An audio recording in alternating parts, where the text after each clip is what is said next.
God is merciful. আজকে আমরা শিখব দেখা যে শব্দটি রয়েছে, এই দেখা শব্দটির অনেক অর্থ রয়েছে, যেরকম সি অর্থ দেখা, লুক অর্থ দেখা এবং ওয়াচ অর্থ দেখা। এখন এই তিনটি ওয়ার্ড এরা কোথায় কোথায় বসে, আজকে এই টপিক নিয়ে আলোচনা করব। তো শুরু করি সি শব্দটি নিয়ে। সি শব্দের অর্থ দেখা এবং এর ফার্স্ট ফর্ম হচ্ছে সি, স, সিন। তো এই শব্দটির অর্থ দেখা। এখন এই দেখা কোন দেখা সেটি আজকে আলোচনার বিষয়। আমরা সাধারণভাবে যেটি দেখি, ধরুন আপনার সামনে কোনো একটা জিনিস চলে আসছে কিন্তু আপনার দেখার ইচ্ছা নেই। হঠাৎ করে কিছু লোক আপনার সামনে চলে আসছে, একটি গাড়ি চলে আসছে, একটি মোটর সাইকেল চলে আসছে, একটি সাইকেল চলে আসছে, কিন্তু আপনি দেখতে চাচ্ছেন না। ঘর থেকে বের হয়েছেন, হঠাৎ করে দেখলেন আপনার সামনে গাছ থেকে একটি পাতা পড়লো। Suddenly a leaf fell from a tree. হঠাৎ করে একটি গাছের পাতা পড়লো। Suddenly a leaf fell from a tree.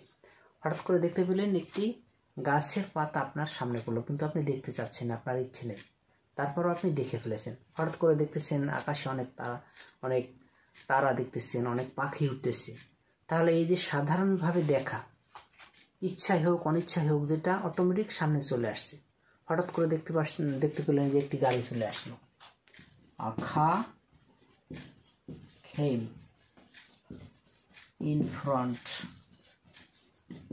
of you. হঠাৎ করে দেখতে পেলেন আপনার সামনে একটি গাড়ি চলে আসলো, আপনি কিন্তু চাচ্ছেন না দেখতে, তারপরে চলে আসছিল। তো এই যে দেখা, এটা হচ্ছে সি। যদি বলি I C a bird, he saw a bird, এই যে দেখা, এটা হচ্ছে সি। তখন আমরা দেখব লুক শব্দটি। লুক শব্দের অর্থ দেখা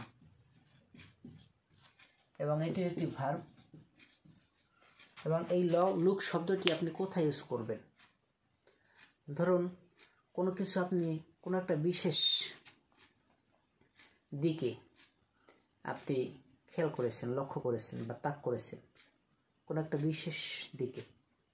যদি বলি যে আমার দিকে তাকাও, লুক অ্যাট মি, আপনি আমার দিকে তাকিয়েছেন বা হঠাৎ করে আকাশের দিকে তাকিয়েছেন, তার মানে আপনার একটু ইচ্ছা আছে, কিন্তু যেটা অল্প সময়ের জন্য আপনি দেখছেন, শর্ট টাইমের জন্য কোনো দিকে তাকিয়েছেন। Look over there, look over there, ওখানে দেখো। আপনি কোনো দিকে শর্ট টাইমের জন্য তাকিয়েছেন, কিন্তু আপনার একটু হালকা ইচ্ছা আছে দেখার জন্য, কিন্তু সি শব্দটিতে আপনার ইচ্ছা হোক অনিচ্ছা হোক অটোমেটিক সামনে চলে আসছে। এখানে একটু আপনি ইচ্ছা করেই দেখেছেন, কিন্তু শর্ট টাইমের জন্য, অল্প সময়ের জন্য আপনি দেখেছেন। এই ক্ষেত্রে আপনি লুক ইউজ করবেন। যদি বলি look at him, look at the picture, look at him, তার দিকে তাকান। লুক অ্যাট দ্য পিকচার, ছবির দিকে তাকান। তার মানে আপনি শর্ট টাইমের জন্য ছবির দিকে তাকিয়েছেন, আবার চোখটি আপনি ঘুরিয়ে ফেলেছেন। কোনো কিছু দেখার জন্য আমরা কিন্তু চোখটা কিন্তু এরকম করে দেখি, কিন্তু নাহলে তো আপনি দেখতে পারবেন না। তো তার মানে আপনার একটা আগ্রহ আছে, কিন্তু শর্ট টাইমের জন্য আপনি দেখতেছেন। তো এই ক্ষেত্রে আপনি লুক ভার্বটি ইউজ করতে পারবেন। ক্লিয়ার? আশা করি বিষয়টি ক্লিয়ার। ওয়াচ কোথায় আপনি ইউজ করবেন? ওয়াচ শব্দটি কোথায় ইউজ করবেন? ওয়াচ শব্দের অর্থ হচ্ছে দেখা, এবং এই ওয়াচের আরও অর্থ রয়েছে। ওয়াচ শব্দের অর্থ ঘড়ি রয়েছে, ঘড়ি। হ্যাঁ, তখন সেটা নাউনের কাজ করবে, কিন্তু যখন দেখা হিসেবে ব্যবহার করবেন তখন এটি ভার্ব হিসেবে কাজ করবে। এখন আমরা দেখব যে এই ওয়াচ শব্দটি কোথায় আপনি বসাবেন। ধরুন কোনো কিছু আপনি মনোযোগ সহকারে দেখতেছেন, সময় নিয়ে দেখতেছেন। সময় নিয়ে আমরা কি দেখি?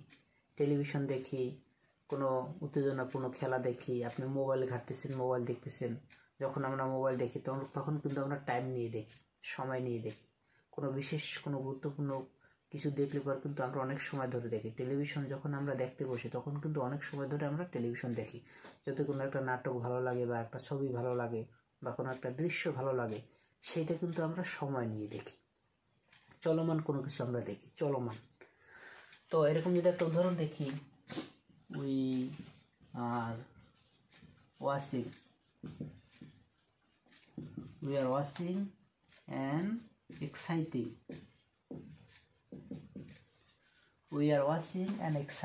cricket match.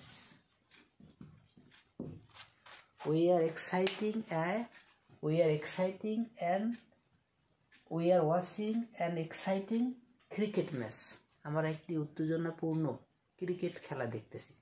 তাহলে ক্রিকেট খেলাটি আপনার ভালো লেগেছে, আপনি সময় নিয়ে দেখতেছেন। তো এই ক্ষেত্রে আমরা ওয়াচ ইউজ করবো। এই ক্ষেত্রে কিন্তু সি ব্যবহার করলে হবে না, কারণ এটা আমরা চলমান কোনো কিছু, খেলাধুলা চলতেছে, সেখানে বোলাররা বল করতেছে, ব্যাটাররা ব্যাট করতেছে, আমরা সবাই দেখতেছি, চলমান কোনো কিছু রয়েছে, গতি রয়েছে। তো এই ক্ষেত্রে আমরা ওয়াচ ব্যবহার করব। যদি বলি আই ওয়াচ টেলিভিশন, আমি টিভি দেখি, টেলিভিশন দেখি। তাহলে টেলিভিশন দেখার সময় আমরা কিন্তু সময় নিয়ে দেখি, টাইম করে দেখি, পর্যাপ্ত সময় নিয়ে বসি সামনে কোনো কিছু দেখার জন্য, মনোযোগ দিয়ে দেখা, কেয়ারফুলি আমরা কিন্তু দেখি। তো এই ক্ষেত্রে আমরা ওয়াচ ব্যবহার করব। যদি বলি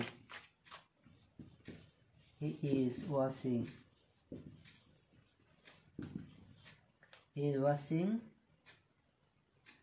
a football match. He is watching a football match. সে একটি ফুটবল ম্যাচ দেখতেছে। তাহলে সে সময় নিয়ে দেখতেছে, মনোযোগ দিয়ে দেখতেছে, সেখানে গতিশীল কোনো কিছু রয়েছে, চলমান কোনো কিছু রয়েছে। তো এই ক্ষেত্রে আমরা কিন্তু ওয়াচ শব্দটি ব্যবহার করব। যেখানে আপনি সময় দিবেন, পর্যাপ্ত সময় নিয়ে বসেছেন বা মনোযোগ দিয়ে দেখতে চাচ্ছেন, সেখানে গতিশীল কিছু রয়েছে, চলমান কিছু রয়েছে, এই ক্ষেত্রে আমরা কিন্তু ওয়াচ শব্দটি ব্যবহার করব। তো আশা করি বিষয়টি ক্লিয়ার হয়েছে। সি, লুক এবং ওয়াচ, এই তিনটি ওয়ার্ড নিয়ে আজকে আলোচনা করলাম।